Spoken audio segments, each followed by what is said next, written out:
MotoAmerica on beIN Sports is presented by Dunlop and the all-new SportMax Q3 Plus. Now you don't have to sacrifice mileage to get top performance.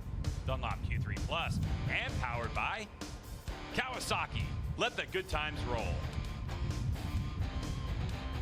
Welcome back to the beautiful Monterey Peninsula, and where we are located, kind of nestled in between Monterey and Salinas, and fans have arrived and are enjoying the beautiful sunshine, the unexpected 90-degree temperatures here at Mazda Raceway Laguna Seca as we prepare for the MotoAmerica Superbike race.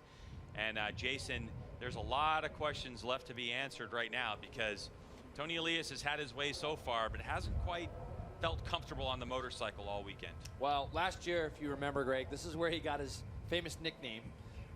Yep. And well, what's the nickname, Jason? Scud Missile. Scud Missile. And the thing is that it's the kind of track that breeds good racing. Now, one of the things that you and I spoke about at the beginning of the year was the rivalries, and we started to see that at Atlanta.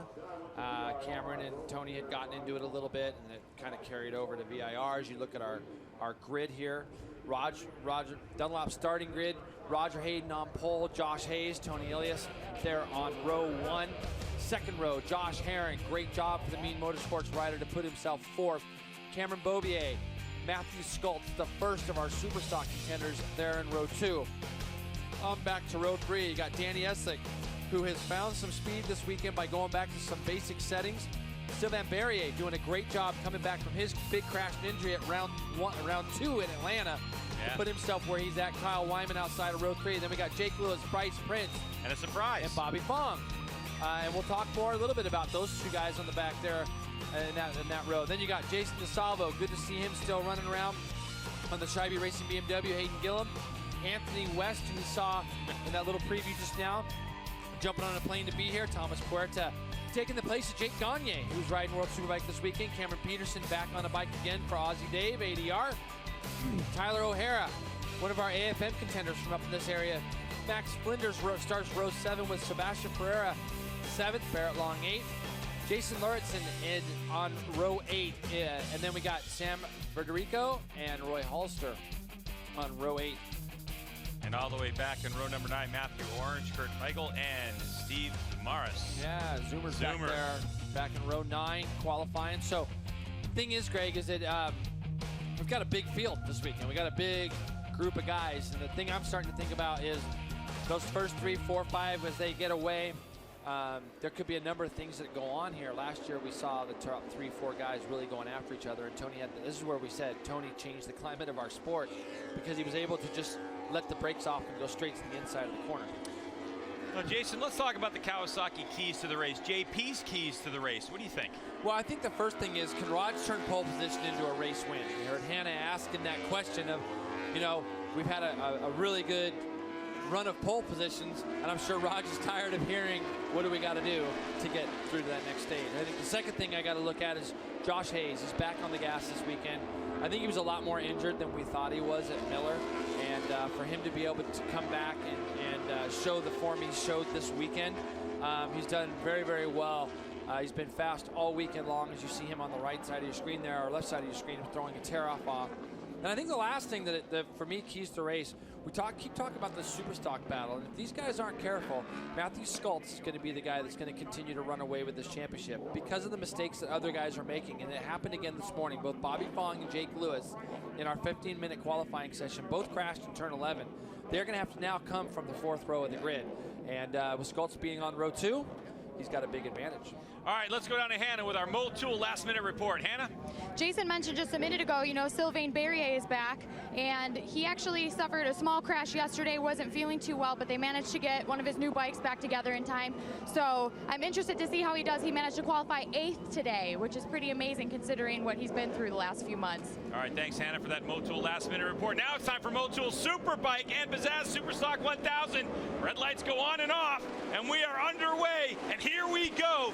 Jason, it looks like a good launch from the front row as Roger Hayden. What an amazing start. This is exactly what he has to do. Raj needs to get out. You heard him say he's put in a lot of laps this weekend on race tires. Now what he has to do is put his head down. Whoa! Cam Beaubier got pinched off. Josh Herring just pinched across the front. Cameron has just seemed to get himself in some stuff this year that is just so unusual for him. But you can see Josh Herrin 4th, 5th place, Kyle Wyman. And then we're going to go back to 6th place right now. Looks like who Hannah was just talking about, Sylvain Berrier, running 6th spot. That's a great start for him. And you can see Bryce Prince back there on a Mean Motorsports Yamaha that's got a little bit different livery for this race. Yeah, number 2 as well. So Josh Herrin up in the mix. So it's Roger Hayden, Tony Elias, Josh Hayes, 1, 2, 3, and Josh Herrin right there in 4th spot. But Cam Beaubier shuffled back in the mix, had to avoid an incident. So number 2, Josh Herrin in 4th on the HelmetSounds.com Western Services Mean Motorsports. Yamaha! There's Sylvain Berrier crashing in the corkscrew. And can't see if his bike made it back onto the race course, but it looks like everyone's okay. So Sylvain on this one can make it through lap number 1, but it is Roger Hayden, so hopefully get that incident cleaned up right away and race action continues. One of the persons that's going to help is going to be Cameron Beaubier, because he's not going to have to worry about passing him.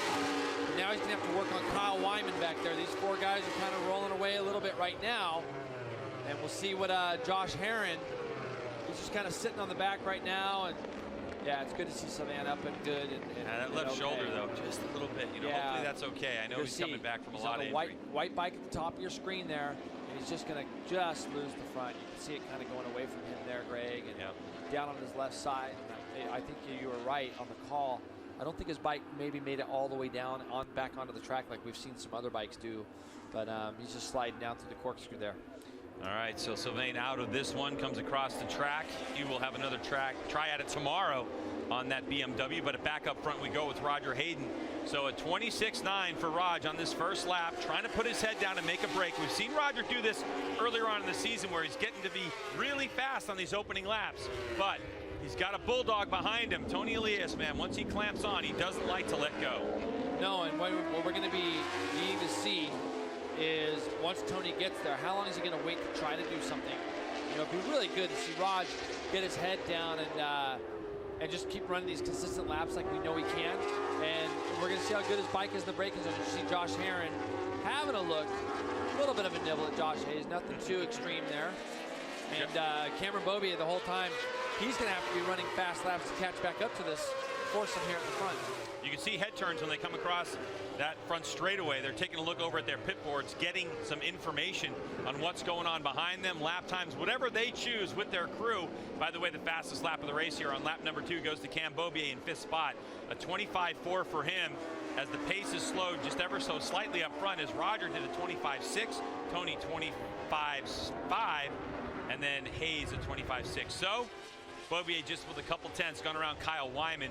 Ant West up in the 7th spot, the former MotoGP factory Kawasaki rider up in the mix in 7th spot as he continues to come to grips with the Superstock 1000 on that Fly Racing Motul ADR Motorsports. Not only is he in 7th spot, but he's leading the Superstock class, Greg, right now over Matthew Schultz. So it's not going to take somebody like Anthony West that long to get used to 1,000, former MotoGP rider and such. He's going to be able to adapt to anything really quick. And here we got some debris flags and a yellow flag, so maybe Sylvain's bike drug some gravel back out onto the track as they get to the bottom. And after a few laps of these guys going through that, that'll get cleared up pretty quickly. One of the advantages of having that incident early on, there's a gap between usually the last rider and the leader, giving corner workers an opportunity to get on that track and possibly get anything out of there. So Kyle Wyman, number 33, doing a great job right now on the KWR Millennium Technologies Lucas Oil machine. That motivation entry. Yep, and the good thing is Kyle was started back a little further than we've seen him start a little bit this year too, but you know, he can still see those 5 guys up in front of him, but he's going to have some company here in the minute in the form of Anthony West, who I just watched run 26.3 that last lap, so he's only a second off of what Raj ran, and he's just going to continue to get better. I watched this guy in 2014 at the Le Mans 24-hour on a Superstock bike run with all the Superbikes for the first hour of that race. And when I heard he was going to come here and ride on that bike, I told Ozzy Dave the other day, I said, this guy, if you guys get this bike really dialed in for him, if he literally had another hour on this bike prior, he's the kind of guy that can definitely get up there and run up front with those Superbikes. Well, this is the good run for him. A 23-lap race. This will be a lot of data to download and go back. They got a night to think about it. So there's still that possibility tomorrow on what Ant West can do. Still yellow flags waving at the top of the corkscrew. And the thing thing is it's a big move for Dave to step aside and put somebody else on his bike. Yeah. You know, we had talked a little bit about it at Miller, and we kind of asked me about some things and some questions, and just the motivation and getting a little bit older and so on. And he just felt like he wasn't racing in the spot that he should be racing in. And at the end of the day, he's a team owner who runs his own team, does a great job. Let's put somebody else on the bike and see if they can do something else with it. Roger Hayden hard on the brakes, a little sideways, trying to get the bike turned. You can see that inside line where Tony runs wider coming on the exit. But as you saw in that shot, Cam Beaubier is now latched onto the back of these riders. So now it's a 5-rider battle for the lead. As Roger Hayden, as we continue to look at what his strengths are on the racetrack, Kyle Wyman in 6th spot with Anthony West now closing in. Identical lap times last time around, 26 threes for each of those riders. Hannah, what do you have on the 33? I spoke with Kyle yesterday, and I know he was having some problems getting the bike set up. He mentioned he hasn't started back this far on the grid all season this season. He also hasn't had any technical problems, so hopefully he got that sorted out and he can maintain race pace to run with the rest of the Superbikes up front. All right, thanks, Hannah. And he does have a pretty fast guy behind him, Anthony West, as West continues to figure it out. But Josh Herron now falling into the clutches of Cam Beaubier. So Beaubier, with a tidier line, makes the move on the run up to the corkscrew. So he'll take over that position, the 1 from the 2. Herron ran just a little bit wide in turn 6 and kind of got in that spot of, do I stand it up before it touches the white line, or do I just, that's exactly what he did. He just slowed his exit speed ever so slightly. And now he's got to try to jump on the back of Cameron Beaubier and see if he can go and pull himself back up. You can see he's a little bit wider than was Cameron. And Cameron got a great drive through turn 6 to try to get past. So Cameron's not really been balked too much at the front after that little incident in turn 2 off the bat. Cam Beaubier, your reigning national champion, race 1 winner here last year at Mazda Raceway Laguna Seca. Definitely knows how to get it done.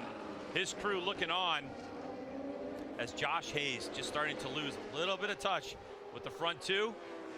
As Tony Elias with the accordion effect. This is Tony's. Tony's been like this. Jason, you kind of talked about it as the fuel load is big. Tony doesn't have quite the feel, but as laps wear on and fuel starts to dissipate out of that tank, starts to get better feeling and better feeling for Tony Elias. He's not really flappable. That's the thing about Tony. He's not. He's the kind of guy that even if he drops back a second or 2, he realizes that, hey, there's 20-something laps left in a race. I got to just stick to my guns, do what I'm good at. And right now he's really close, Greg, as they go up into the corkscrew. Tony Elias, is he going to try to fight for it? Yeah, he does. Up the inside goes Tony. So Tony's going to take over the lead. As Roger Hayden left the door open at the top of the corkscrew, Tony said, "Thank you very much." And there goes the Spaniard. The championship points leader is out front now. And you can see that allowed Josh Hayes to close right back up on it. Well, that's what that does, especially up there in the corkscrew. It's a place where somebody comes up underneath you, it's going to slow both riders down. You can see the drive he's getting out of that last corner there. That's a huge drive he's able to get out of turn 11. You can see Raj opens the door. You can't even see Tony. Tony makes his passes and goes straight to the apex. He lets off the brakes like we've talked 1,000 times about. And he's able to you open the door with this guy, and you do not need to invite him in a second time. He's just going to go straight for that inside. Now Roger Hayden goes to school and tries to figure out where Tony Elias, if he has any weaknesses in his lap times, where it's going to be. Josh up and Hayden Gillum. Hayden Gillum, unfortunately, on that Cycle World Suzuki goes down. Looks like looks like turn 11, Greg, again. Slowest corner on the track. See him sliding across there. That's just losing the front on braking as you come into turn 11. A few little bumps there. So if the front of the bike is really collapsed and it's kind of on the bottom of the stroke, it's pretty easy to lock the front brake up there. And, this is last year, Cameron right now, he's going to want to try to get by Josh because these 2 Yosh bikes now are just starting to get Josh a little bit. Monster Energy Yamaha factory racing teammates. Josh Hayes, 4-time Superbike champ, and his teammate, 2-time Superbike champ, Cam Beaubier. Yamaha has certainly had a run at it the last 6 years of this championship. But it's these 2017 GSXR 1000s of Yoshimura as they continue to do amazing work getting this bike dialed in. Most of the racetracks they haven't been to before. So they come to the track guessing on gearing settings, guessing on basically suspension settings and electronics. But the team working really well as a team. Yep. You know, no walls up in this. They share data constantly because it is about the development of this GSX-R 1000, and in sprint trim, as opposed to endurance trim, Yoshimura Suzuki leads the way in development worldwide. Yeah, and you can see there, Josh's bike looks like it's wheeling a lot as he comes out of turn 3, maybe more so than Cameron's. It's really hard to get the power on the ground when that's starting to happen, and you can see Josh runs it into turn 5 a little bit tighter too. It looks like he's in there a little bit deep, gets the bike turned, gets it out. But the two bikes in the front, Greg, I want you to pay attention to just that drive out of turn 11 again, how Tony gets the bike stopped when they get into 11, and then he's able to fire it off of 11 a little bit harder than Raj. There's a good look at Kyle Wyman. Yeah, I was going to mention that. Matthew Skoltz has gotten around Anthony West, so Skoltz now on a tear. 26.4s, Kyle Wyman 27.1. So Skoltz, that's a Superstock 1000, number 11 on the Yamaha Westby Racing Yamaha versus Kyle Wyman, who's got that privateer Superbike effort going. So Skoltz had a good look at what Anthony West was doing. Bobby Fong, by the way, is back there in 9th spot. He's right behind these guys, Greg. He's not far off. Not far off. The 4th row, and you're going to see there he is in the back of your screen there. And that's your Pizzazz Superstock 1000 podium at the moment versus Kyle Wyman. They are competing, of course, overall in this Motul Superbike race, but they're also in an individual championship as it goes on the racetrack. So Kyle Wyman doing a good job last time by 27 flat. Skoltz 26.9. And you know what? Anthony West now is getting back on that. So Skoltz has got to figure out a way around Kyle Wyman, or else this is going to turn into a 3-rider scrap that could really allow Bobby Fong to catch up in an instant. For sure can, because now he's got somebody in the form of Anthony West that can get between him and Matthew. I saw Jake Lewis just off the back there with Danny Eslick. So our top 5 Superstock guys are only about 3 or 4 seconds apart, and if it takes them a little bit of time to get by Kyle, it could really close them all together. I'm not sure they're great, but was it Danny or was it Josh Herron? Okay, Josh Herron is pulling off. Yeah, you can see right part of your screen, part of your screen right there. Josh Herron looking around. So there's Danny Eslick, number 69. I think he's 4th right now in the Superstock 1000, and Jake Lewis going after each other right there. So 69, Danny Eslick on the TOBC Racing Machine, and number 85, Jake the Ostrich Lewis from Owensboro, Kentucky on that M4X Star Suzuki.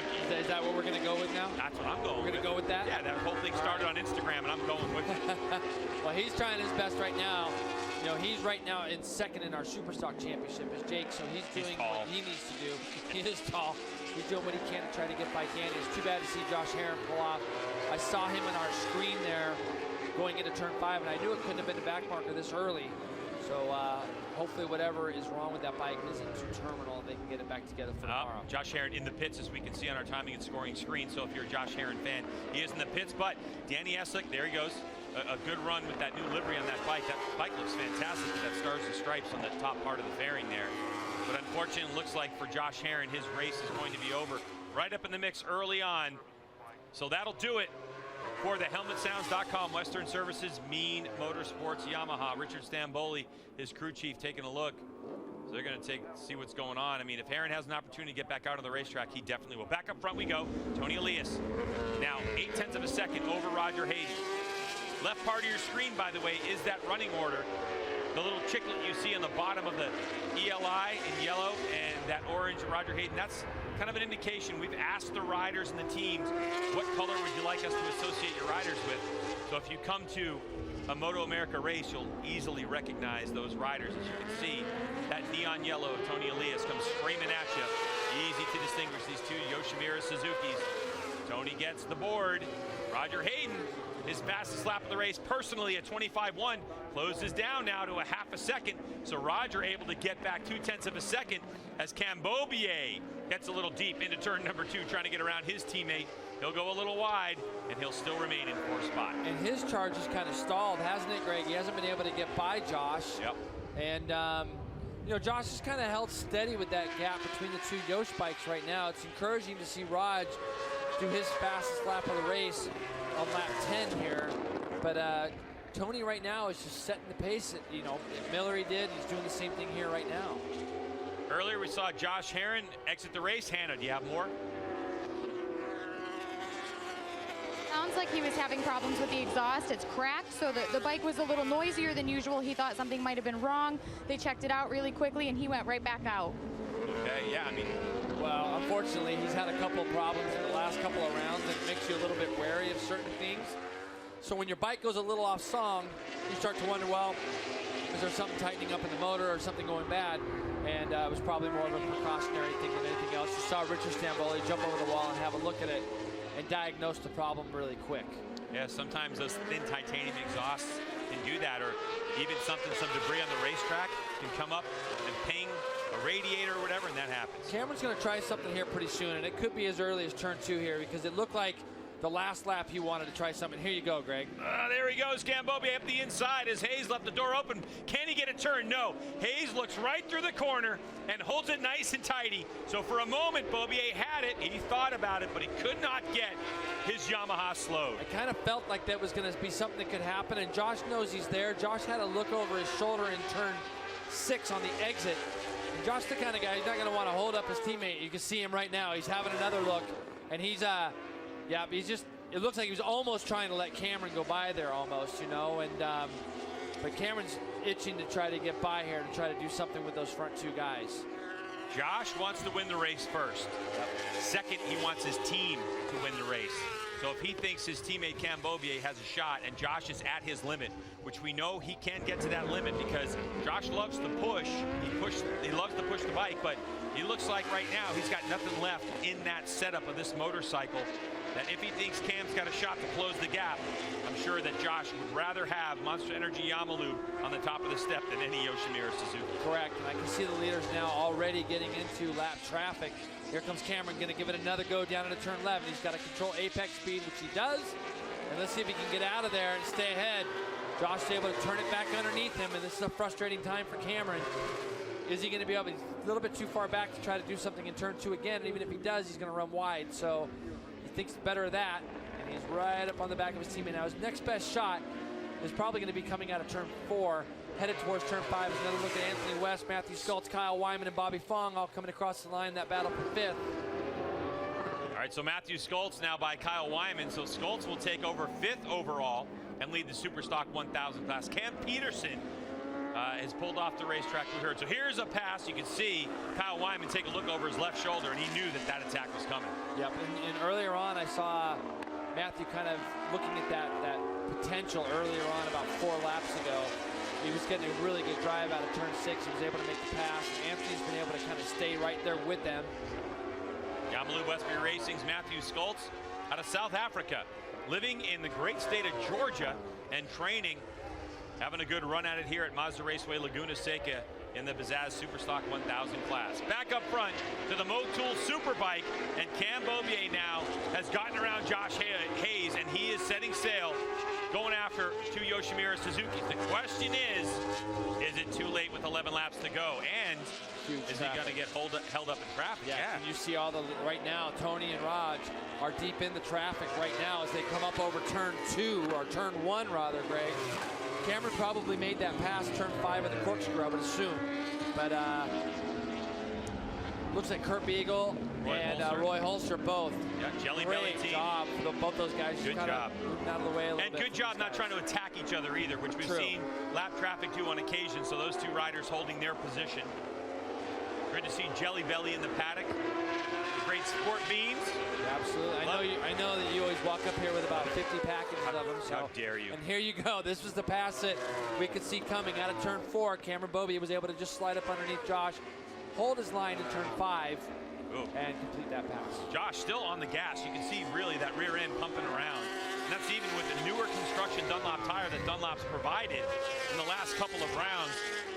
The new tire is an extra soft, by the way, and Dunlop told me before we came up here that they expected everyone in this field, in the Superbike, the Motul Superbike class, to run that extra soft tire. It won races here last year. All right, so back up front, we're looking, and it's Tony Elias right now having his way as he continues to pick his way through lap traffic. That's up to 18th spot, but Hannah, sounds like someone made his way back to pit lane. Who do you have? I got Cam Peterson down here. He's retired from the race. Cameron, tell us about what happened. Yeah, I mean, not really sure what happened, to be honest. you know, first couple of laps, I felt really good. Bike was working good, and then, yeah, I don't know if it was about 5 laps in, it just started to kind of get slow. And then going through turn 4, I tried to get back on the gas, and it just, nothing was there. Bike cut out. So, yeah, I mean, it's unfortunate. It sucks first race back and have to finish a race like this, but you know, at least I felt good at the beginning of the race, and that was positive. So yeah, I just look forward to tomorrow. Well, it's good to have you back. Best of luck to you tomorrow. All right, thanks. That was Fly Racing Motul ADR Motorsports Cam Peterson, who's back in race action after Road Atlanta. He decided to pull the plug for financial reasons, but able to regather himself and get back to that team and the Kawasaki ZX-10R. So we've gone through our first big wave of traffic, and this is encouraging again to see Raj has been able to not only get through that traffic, but he's able to close the gap back up that Tony had created. And you know, we're at that stage of the season, and you and I have talked about it a lot, where somebody's going to have to take the fight to this guy. Somebody's going to have to do something with him. You can see both Yamahas are not even in our picture anymore, which I'm not sure. Maybe they got held up a little bit or something, but it looked like there's Cameron back there. The traffic all did a great job getting out of the way. Yep. But the pace of these two guys right now, they're still doing low 25s.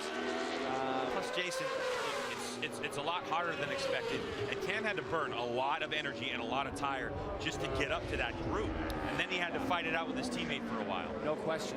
But right now, the 95 has done exactly what he needs to do.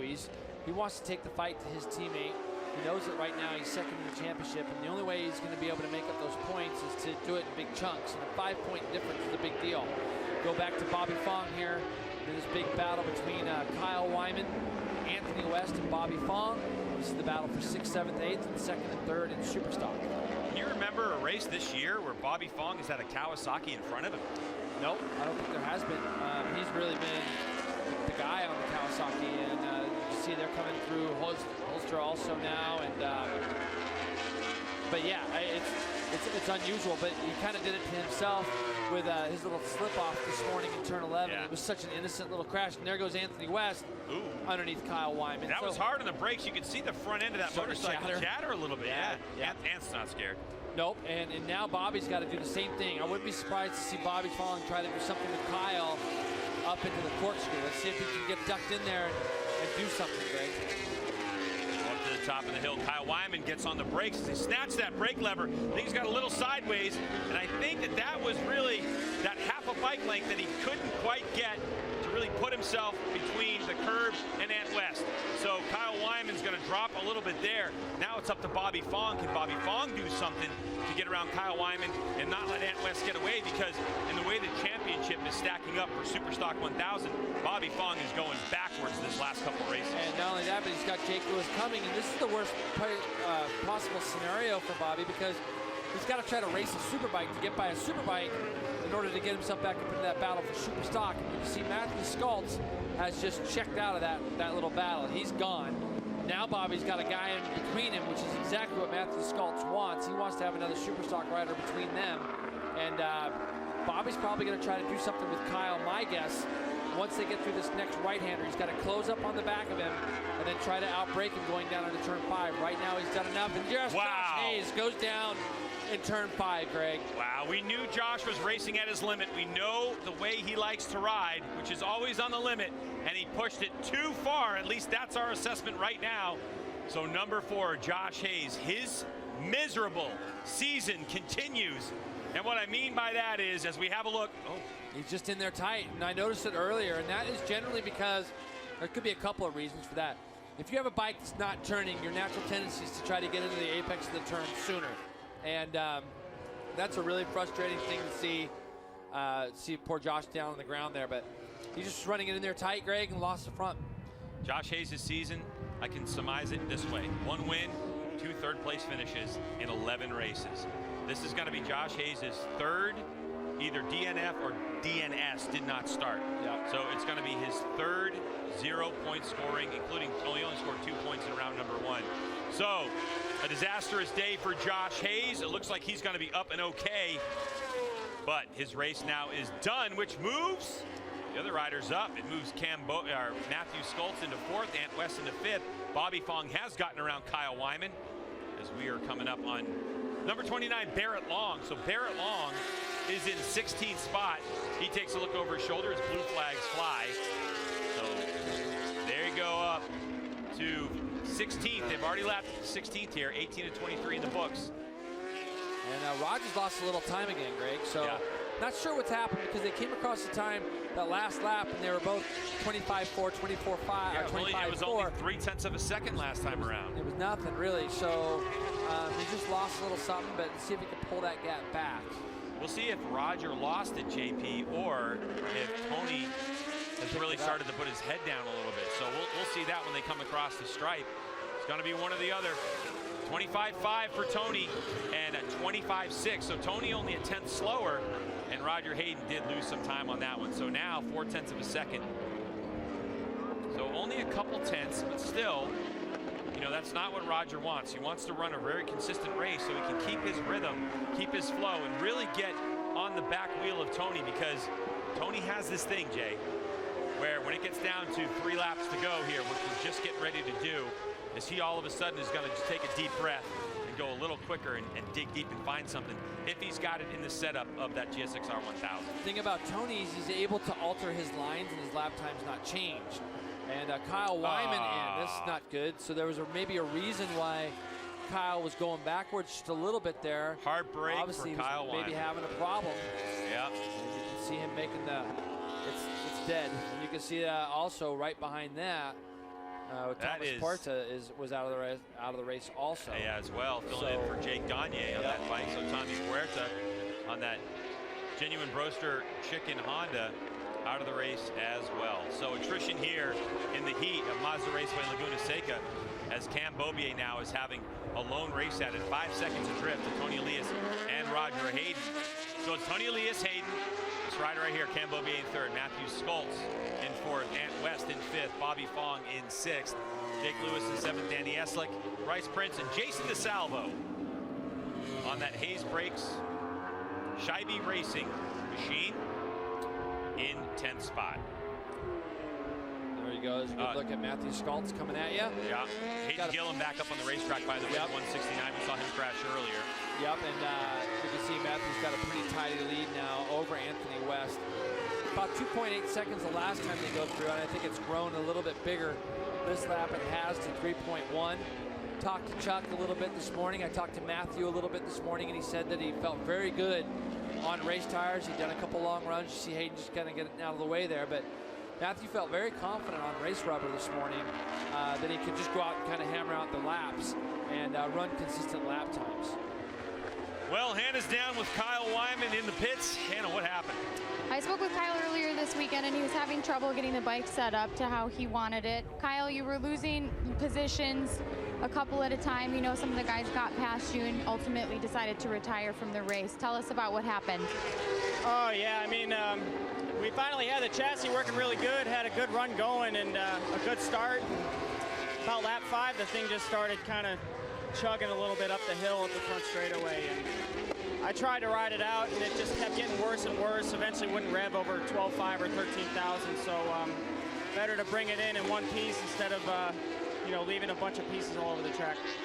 That was a smart decision on your part. Better luck tomorrow. All right, thanks. Kyle, better luck tomorrow. Jason, looking at Ant West right here. There's a lot of chatter on the front end. There is a lot of chatter, and that'll be something that they'll fix tomorrow. No doubt. Look at this one I'm looking at. Jake Lewis has now caught these two guys in front of him. This is huge for the points. Jake's second right now in the points. Doesn't need to finish 4th while Matthew is out in front. So the way things are going right now for Matthew, he's going to wish this was a double round also, isn't he? Yeah, Jake Lewis on that M4X-Star Suzuki. GSX-R 1000 right behind Bobby Fong. That's number 50 is Fong on that Quicksilver latest Motorsports Kawasaki ZX-10R. ZX-10R. Depends on where you're from. Are you going Europe on me now? I went Canadian on you. Yeah, I went total Canadian on you. Yeah, so Tony Elias now starting to pull the pin with 3 laps to go. This is the move we've seen. Hayden's still close. It's last time by the stripe, it was under 0.6 of a second, but it looks a little longer right now. And unless lap traffic stays out of the way, this could be the move that Tony Elias needs. Honestly, Greg, he just makes it look too easy. Like he's able to just manage the pace. Yeah. And that's the thing, is he's able to manage it And if he has to have that next little bit of intensity, he's able to bring that little bit of extra intensity to the fight. Right now, they've still got a few more back markers in front of them. And, you know, Raj can't quite get there. And they've dropped Cameron Beaubier off a little bit. These guys are still doing 25s. Cameron's 26 flat in that last lap. Without question, an emotional weekend for Roger Hayden with his brother Nicky having passed away just a few weeks ago, and constant reminders of that all around the racetrack as fans pay tribute to the great champion Nicky Hayden. And we know that in the back of Roger's mind, he wants to try to get a win in the books here so he can dedicate it to his brother. Oh, here you go, back markers. This is what happens. Wow. That's exactly what Raj needs going up the hill of the course. That's gonna make it really a bad drive up the hill for Tony, and that's what happens here at Laguna Seca. That's gonna make Raj really dig a little bit deeper now, because now he just had that gap. With 2 to go, they're gonna come through here. Look how tight the camera shot is. Ferrero is off to the side, but what happens is he was trying to be such a good guy and get out of the way that he was so tight going in there that turn 6 is so hard, so he was trying to be the good guy, but ultimately it messed things up a little bit for Tony, and he just got him right at the apex of the corner. It wasn't anything he did wrong last lap. Here we go. Does Roger Hayden have anything left in the tank? If he was going to hold on to it, look at Tony. He knows Roger's close. He sends it sideways. That's a typical move. Roger Hayden, a little bit of a miscue for Hayden going through that double apex left-hander. Tony Elias just nailing it right now. Under pressure, this is where Tony can shine. Roger Hayden, all the pressure in the world. Tony Elias coming through the flat part of this racetrack, the newest section of Mazda Raceway Laguna Seca. Into turn number 5 they go. Yeah, well, Roger's got to get closer, Greg. And he's not right the now. little mistake he made in turn 2. I really felt that Tony had opened up the door a little bit for him there, but he's trying to get closer. He's going to have to get a good run up here and get close enough. And look like another little mistake in turn 6 there, just allowing Tony to creep away. I'm looking at the sector times. There's nothing really special lighting up on the screen right this second. So Tony looks pretty tidy through that section, although Raj did play it just right, but down through Rainy Curve right now. On the limiters, Tony Elias on the gas, sliding sideways. He's getting on it as Roger Hayden. So here we go. Is Roger going to try to throw him a shot? He's so far back.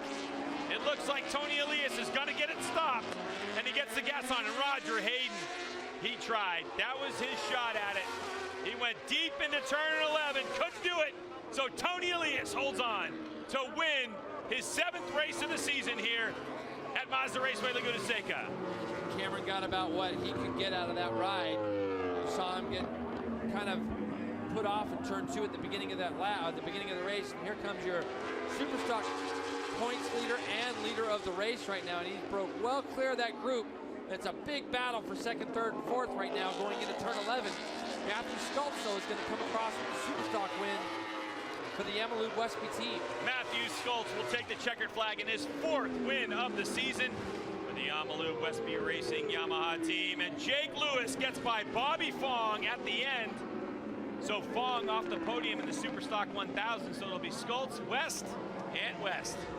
Way to get off the couch and get on the podium at Mazda Raceway Laguna Seca.